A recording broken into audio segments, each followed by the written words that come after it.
Welcome back to Les Schwab Tire Center's Outdoor GPS, presented by Fisherman's Marine and Outdoor. Welcome back, everyone. Thank you very much for joining us this morning. We're educating all of us, myself included, about chronic wasting disease approaching the state of Oregon. Now, for you that are in Washington, this had better be on your radar as well. I'm sure that they're working on it just like ODFW is. I have no clue. I don't live there. But this is obviously something that as a user group, right? Hunters, men, women, children, I don't care. This is hugely important that we pay attention to, and we can help. First question, when we come back here, how is it detected, right? How is chronic wasting disease? I mean, am I going to be out there wandering around with a stick and string and go, oh yeah, that one's got chronic wasting disease? I mean, how do you detect it? No, you're probably not. I mean, it's an invisible killer.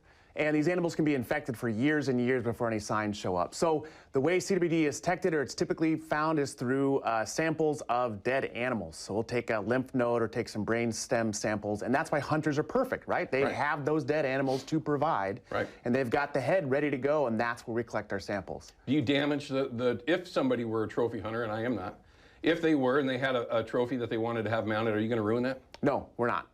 We take the samples in the throat. People have concerns about the cape. We'll actually recommend that they go work with their taxidermist, and they can take the sample for you, for us, and that way you can guarantee that there's not going to be any issues. That clip that we just saw, that's the gland or whatever it is that you're looking for specifically? Yep, in the throat, and then we take a sample at the base of the skull as well. So usually you lop off your head out of the field, it's got everything we still need. Now, I haven't had to do this yet, but trophy elk hunters that I know that have been successful, we do remove, thank goodness, because I had to help carry one out. We do remove that entirety in here.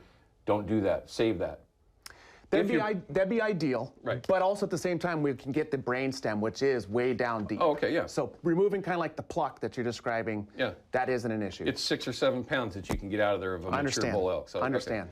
All right. So you're not going to damage your trophy, right? You're not. If you got the 350, 6x7, whatever that you've been chasing your whole freaking life, they're not going to damage it, okay? But what you can do is help the future, the offspring of that monster bull that you shot, that are out there right now, okay? For a bull to be that big, he's 5, 6, 7 years old, there's plenty of them. There's ways that you can help the future, right? And this is one of them, by the willingness to take the head in and have this done. So here's where my question might come in, right? So I got lucky, I took a small deer this year, which I always take a small deer. Congrats. Thank you very much. Thank you. 47 yards. Anyway, I froze it, okay?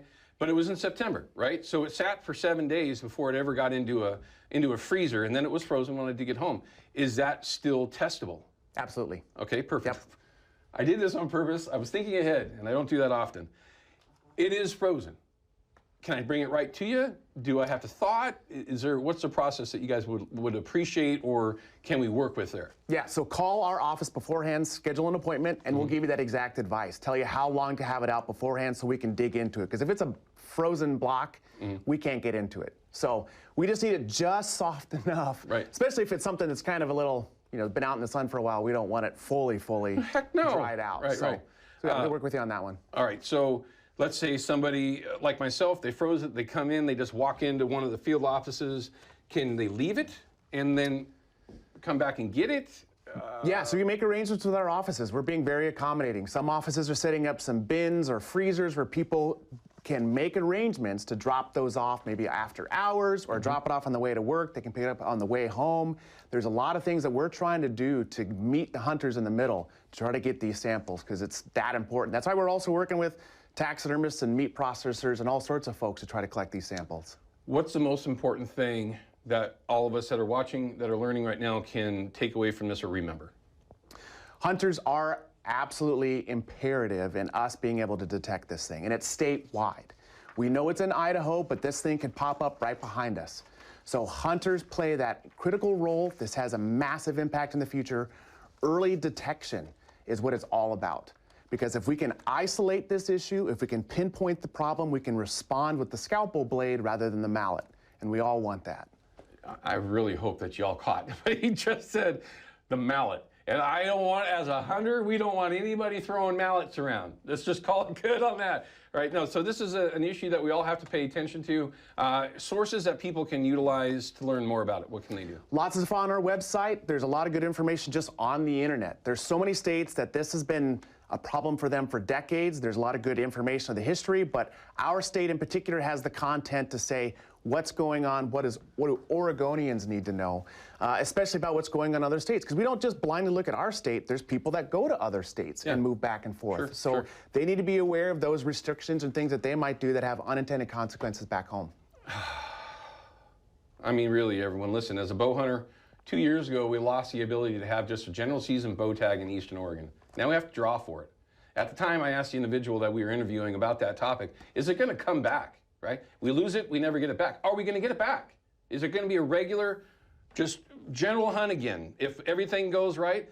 If this thing takes off, just think about no hunting. Forget about, hey, I might have to put in for a tag for a bow hunt.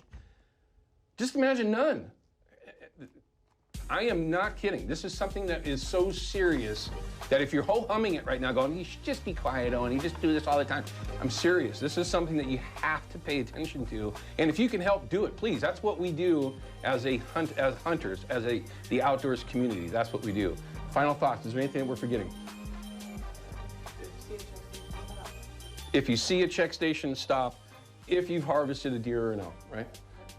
They will not take too much of your time up. You will not lose your trophy, and they will not damage it. This is something that we can all do to help, and they're very accommodating. Again, for you, final thoughts, last thing that you can let them know. No, we all are in this together. It's everybody, far beyond even ODFW. Everybody's at the table here, but hunters are at the front. Right? We can do the most help because we're the ones that are out there.